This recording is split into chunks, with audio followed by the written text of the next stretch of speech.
함께 보실 하나님 말씀은 잠언 19장입니다. 잠언 19장 1절에서 14절까지의 말씀. 구약성경 931페이지 전으로 있습니다. 잠언 19장 1절에서 14절까지의 말씀을 드라마 바이블로 봉독하겠습니다. 가난하여도 성실하게 행하는 자는 입술이 패역하고 미련한 자보다 나으니라. 지식 없는 소원은 선하지 못하고 발이 급한 사람은 잘못 가느니라. 사람이 미련함으로 자기 길을 굽게 하고 마음으로 여호와를 원망하느니라. 재물은 많은 친구를 더하게 하나 가난한즉 친구가 끊어지느니라. 거짓 증인은 벌을 면하지 못할 것이요 거짓말을 하는 자도 피하지 못하리라. 너그러운 사람에게는 은혜를 구하는 자가 많고 선물 주기를 좋아하는 자에게는 사람마다 친구가 되느니라. 가난한 자는 그의 형제들에게도 미움을 받거든 하물며 친구야 그를 멀리하지 아니하겠느냐. 따라가며 말하려 할지라도 그들이 없어졌으리라. 지혜를 얻는 자는 자기 영혼을 사랑하고 명철을 지키는 자는 복을 얻느니라. 거짓 증인은 벌을 면하지 못할 것이요 거짓말을 뱉는 자는 망할 것이니라. 미련한 자가 사치하는 것이 적당하지 못하거든 하물며 종이 방백을 다스리느냐. 노하기를 더디하는 것이 사람의 슬기요 허물을 용서하는 것이 자기의 영광이니라. 왕의 노함은 사자의 부르짖음 같고 그의 은택은 풀 위에 이슬 같으니라. 미련한 아들은 그의 아비의 재앙이요 다투는 아내는 이어 떨어지는 물방울이니라. 집과 재물은 조상에게서 상속하거니와 슬기로운 아내는 여호와께로서 말미암느니라. 아멘. 함께 읽은 본문의 말씀을 가지고 하나님을 찾는 지혜라는 제목으로 말씀 나누고 기도하도록 하겠습니다. 6월에 들어서서 어제까지 빌레몬서 말씀을 묵상을 했고 오늘부터는 잠언을 함께 또 살피게 됩니다. 오늘은 특별하게 한국의 또 21대 대통령을 선출하게 되는 대선의 날이기도 한데 오늘 본문의 지혜로운 사람, 즉 하나님을 찾는 사람이 지도자가 되는 은혜를 하나님께서 베풀어 주시기를 간절히 기도하는 이 새벽이 되시기를 바랍니다. 어떤 사람이 선출되어도 하나님께서 그를 오늘 본문 속에 등장하는 지혜로운 사람으로 다듬어 주셨으면 좋겠습니다.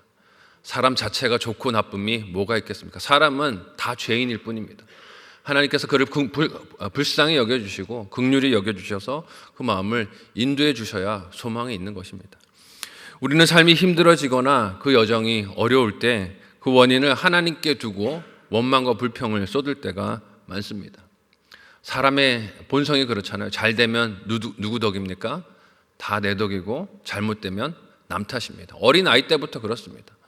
저희 딸도 뭐가 잘못되면 엄마 탓이야, 아빠 때문이야를 부르짖어요. 잘 되면 다 자기가 잘했다 그래요. 사람의 악한 본성이 그렇습니다. 하지만 오늘 본문은 자기의 길을 굽게 하는 것이 하나님이 아니라 사람이 스스로 그렇게 결과를 초래하는 것이다 라고 말을 합니다. 함께 오늘 본문의 1절에서 3절을 한 목소리로 읽어보도록 하겠습니다. 같이 읽습니다. 시작. 가난하여도 성실하게 행하는 자는 입술이 패역하고 미련한 자보다 나으니라. 지식 없는 소원은 선하지 못하고 발이 급한 사람은 잘못 가느니라.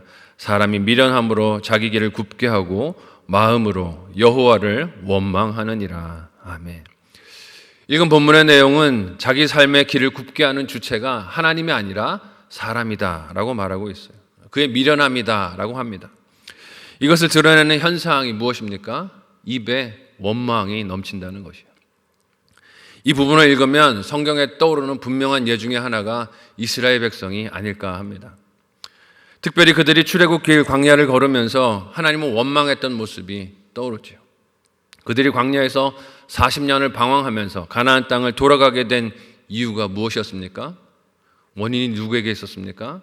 하나님이 아니라 그들 자신에게 있었습니다. 가나안 땅을 정탐했을 때 그들의 입술이 패역했기 때문이었습니다. 하나님께서 그들에게 약속으로 주시리라 한 땅을 봤지만 그들이 그 땅을 어떻게 했습니까? 악평했습니다. 하나님이 주시겠다 한 젖과 꿀이 흐르는 땅이었지만 우리는 거기 못 들어간다라고 악평을 했어요. 자신들 스스로를 하찮게 여겼습니다. 거민들과 비교하면서 우리는 메뚜기와 같다. 도무지 그 땅은 들어갈 수 없다. 악평을 했어요. 가나안 거민들과 비교했을 때 그들 스스로가 너무 미천하다고 하며 하나님께서 주시는 그 땅을 차지하지 못할 것이다 라고 했습니다. 그 모습이 오늘 본문 속에 입술이 패역하고 미련하며 지식 없는 소원만 있는 발이 급한 모습이라 할 수 있을 것입니다. 결국 이스라엘 백성들이 택했던 미련한 자의 길은 어떻습니까? 자기의 길을 굳게 만들었고 마음으로 하나님을 원망하면서 그들 자신과 후대들에게 고통스러운 역사를 남기고 말았어요. 하루를 1년으로 계산해서 40년을 그들이 광야에서 방황하게 되었습니다. 그렇지만 하나님은 그들에게 광야에서 어떻게 하셨습니까? 지속적으로 매일매일 만나를 내리셨어요. 구름 기둥과 불 기둥으로 인도하심으로 그들이 하나님의 백성답게 다듬어지도록 양육되어지도록 끊임없이 사랑을 그들에게 베푸셨습니다. 그런 하나님의 은혜를 오늘 우리도 어떤 굽은 길과 어려움을 만나더라도 발견하는 눈이 열리시기를 예수님의 이름으로 간절히 소원하고 축복합니다. 환경이 어렵다고 하나님의 사랑이 달라지는 것이 아니라는 것이에요. 이런 하나님의 은혜는 우리의 삶이 외로운 형편에 처할 때 더욱 분명하게 드러납니다. 오늘 본문 4절에서 7절을 같이 한 목소리로 읽어보도록 하겠습니다. 같이 읽습니다. 시작. 재물은 많은 친구를 더하게 하나 가난한 즉 친구가 끊어지느니라. 거짓 증인은 벌을 면하지 못할 것이요 거짓말을 하는 자도 피하지 못하리라. 너그러운 사람에게는 은혜를 구하는 자가 많고 선물 주기를 좋아하는 자에게는 사람마다 친구가 되느니라. 가난한 자는 그의 형제들에게도 미움을 받거든 하물며 친구야 그를 멀리하지 아니하겠느냐. 따라가며 말하려 할지라도 그들이 없어졌으리라. 아멘. 나이가 들어가면서 깨닫는 인생의 특징 중에 하나는 한결같은 친구가 있습니까? 없습니까? 없다는 것이에요. 사람 친구는 한결같은 친구를 찾아보기가 어렵습니다. 왜냐하면 사람의 관계라는 것이 대부분 그 속에서 얻을 이익과 연관되어 있기 때문입니다. 그것이 경제적이든 사회적이든 정서적 이익이든지 간에 상대에게서 얻을 것이 있을 때에 그제서야 다가서는 것이 인간관계이며 이기심이며 죄인된 본성인 것을 봅니다. 그래서 그 대표적인 대상인 재물이 많을 때에는 어떻습니까? 주변에 사람들이 모여듭니다. 저 사람 퇴직금 많이 탔다더라. 그럼 주변에 사람들이 모여들어서 좋은 투자처 알려주겠다고 그렇게 친한 척을 하고 가까이 사람들이 모여들어요. 그에게서 기대할 이익이 있기 때문입니다. 하지만 병들게 되고 가난하게 되고 실직을 하게 되고 도움을 받아야 할 입장에 처하게 되면 어떻습니까? 누가 친구인지가 드러나게 됩니다. 친구가 있어도 끊어지고 찾는 이도 없어지게 되어지죠. 쓸모가 없고 이익이 없으니 멀리하게 되는 것입니다. 이와 상반되는 친구가 어떤 존재입니까? 내 형편이 나빠지고 줄 것이 없음에도 불구하고 곁을 지키며 변하지 않는 사람입니다. 내가 무슨 쓸모가 있어야 가까이 오는 것이 아니라 나의 존재 그 자체로 소중하게 여기면서 만남을 위해 시간을 내고 먼 거리를 마다하지 않고 찾아오는 수고를 감수하는 그이가 친구인 것을 보게 되어집니다. 이런 잠언 말씀에서 우리는 사람과 달리 한결같은 모습으로 우리를 사랑하시며 친구 삼으신 하나님의 은혜를 기억해야 할 줄로 믿습니다. 사람은 그런 존재가 없지요. 하지만 하나님과 우리의 관계에만 머물고 사람을 하찮게 여기라는 것이 오늘 본문의 적용 내용은 아닐 것입니다. 하나님께서 나를 택하여 돌보시는 그 변함없는 사랑이 우리 관계의 원리에도 적용되어야 하지 않겠습니까? 끊임없이 손익을 따져서 계산을 하며 사람과의 관계를 저울질하는 세상 속에서 우리가 살아가고 있지만 어쩌면 오늘 하게 되는 이 선거도 그런 과정의 하나가 될지 모르겠지만 우리는 하나님의 사랑과 한결같은 모습으로 사람 관계를 맺고 이루며 살아가도록 힘써야 할 줄로 믿습니다. 사랑하는 성도들이 병약해졌을 때, 힘들 때, 경제적으로 어려울 때 함께 기도하며 신앙의 길을 걸어가는 공동체를 이루어야 할 것이에요. 사랑하는 교회 지체들이 고통을 겪을 때, 질병으로 어려움 속에 있을 때, 경제적으로 넘어지며 쓰러질 때 우리가 그 사랑을 함께 나누고 흘려보낼 수 있어야 하지 않겠습니까? 예수님은 저와 여러분을 구원하시기 위하여 받으셔야 할 십자가의 쓴잔을 마다하지 않고 다 받으셨습니다. 이는 단지 바람직한 인간관계를 말하는 것이 아니라 예수님께 받은 생명 구원의 사랑이 다른 관계 속으로도 흘러들어가는 순종과 영혼 사랑을 말하는 것입니다.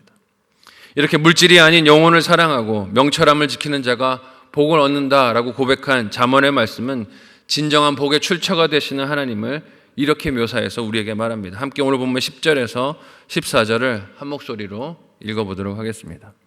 같이 읽습니다. 시작. 미련한 자가 사치하는 것이 적당하지 못하거든 하물며 종이 방백을 다스림이랴.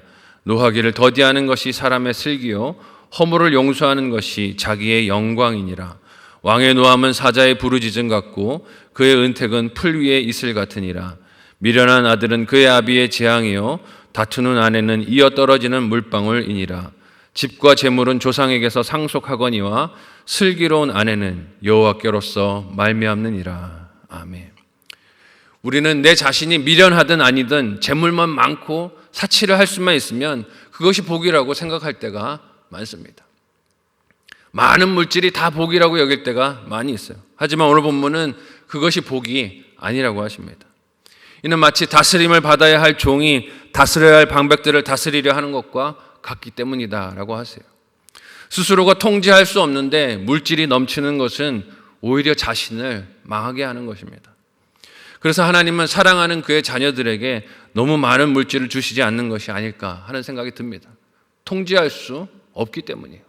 나는 통제할 수 있다라고 스스로 착각하고 많이 달라고 부르짖지만 하나님이 뭐라고 말씀하십니까? 네가 너를 잘 모르는구나. 내가 너를 잘 아니 너에게 네 분봉만큼 주는 것이다 하시는 것 아닐까요? 스스로가 통제할 수 없는데 물질이 넘치는 것이 오히려 자신을 망하게 하는 길이기 때문입니다. 물질뿐만이 아니라 감정도, 특별히 혈기와 분노, 화를 다스리고 남의 허물을 용서하는 그것도 다 하나님의 지혜를 드러내는 것임을 오늘 본문이 우리에게 이야기합니다. 내 성질대로 다 세상에 굴러가는 게 하나님 기뻐하시는 뜻이 아니라는 것이에요. 남의 허물을 용서하는 것이 인생에게는 이를 다 드러내고 분출하는 것과 비교할 수 없는 영광이라고 말씀하세요. 또한 가정에서 부부의 관계는 어떻습니까? 그 관계만큼 서로에 대해서 숨김없이 모든 것을 다 아는 관계 세상에 어디 있겠습니까? 그래서 13절에 이어 떨어지는 물방울과 같이 계속해서 아내가 심한 잔소리를 이어서 해야 될 때가 있어요. 너무 잘 알기 때문에 잔소리를 하죠. 근데 이는 물방울이 큰 바위에도 구멍을 내듯이 남편의 마음과 부부의 관계에 깊은 상처를 내지만 미련한 일이 될 뿐입니다. 여러분, 잔소리로 배우자가 변합니까? 안 변합니까? 변하지 않습니다. 아무리 잔소리를 해야 된다 그래서 그 배우자가 변하지 않아요. 미련한 일이 될 뿐입니다. 원하는 변화는 일어나지 않고 감정만 상하고 관계만 불편해지기 때문입니다. 진정한 변화를 원한다면 서로의 성품이나 인격을 공격할 것이 아니라 두 사람이 앉아서 문제의 핵심을 진단하고 하나님 앞에 기도하고 그 속에 사랑과 격려를 담아야 하지 않겠습니까? 잔소리하고 짜증낸다고 상대방이 바뀌는 것이 아니라는 것이에요. 이런 아내를 얻는다면 얼마나 남편에게 복일까요? 이런 남편을 얻는다면 얼마나 아내에게 복일까요? 이를 14절 본문은 집과 재물에 비유하며 좋은 배우자의 출처는 오직 하나님으로만 가능함을 말합니다. 이를 부모들이 기억한다면 자녀들을 위해서, 특별히 그들의 미래와 결혼을 위해서 간절하게 기도해야 하지 않겠습니까? 하지만 많은 부모들이 자신들이 물려줄 집과 재물들을 준비하는 것에 분주합니다. 자기 자녀들을 위해서 유산을 남겨주는 것에는 걱정과 염려가 많지만 자녀들의 좋은 배우자를 위해서 하나님께 기도하는 일에는 힘을 내지 못하는 것을 볼 때가 많이 있어요. 그러나 우리 자녀들에게 정말 필요한 것은 부모들이 줄 수 있는 것이 아니라 오직 하나님만 주실 수 있는 줄로 믿습니다. 하나님만 주실 수 있는 게 자녀들의 좋은 배우자, 자녀들의 좋은 후손들이 아니겠습니까? 그래서 기도가 자녀들에게 진정한 유산이 되는 줄로 믿습니다. 우리는 무슨 유산을 자녀들에게 물려주려고 오늘 하루를 걱정하고 조바심을 내고 전전긍긍하고 계십니까? 하나님을 찾고 구하며 그 유산을 물려줄 수 있는 지혜로운 저와 여러분들이 되시기를 예수님의 이름으로 간절히 소원하고 축복합니다. 특별히 오늘은 21대 대통령 선출을 하게 되는 대선의 날이기도 합니다. 나라의 지도자를 위해서 간절히 기도하는 오늘 우리의 하루였으면 좋겠습니다. 내가 원하는 특별한 후보가 되기를 부르짖을 것이 아니라 누가 되든 하나님께서 그 마음을 인도해 주시고 이 나라를 불쌍히 여겨주셔서 그 마음을 경영하여 주시고 하나님을 두려워하는 지혜로 이 땅을 다스릴 수 있는 마음을 허락해 달라고 간절히 부르짖는 오늘이 되시기를 예수님의 이름으로 간절히 소원하고 축복합니다. 아멘.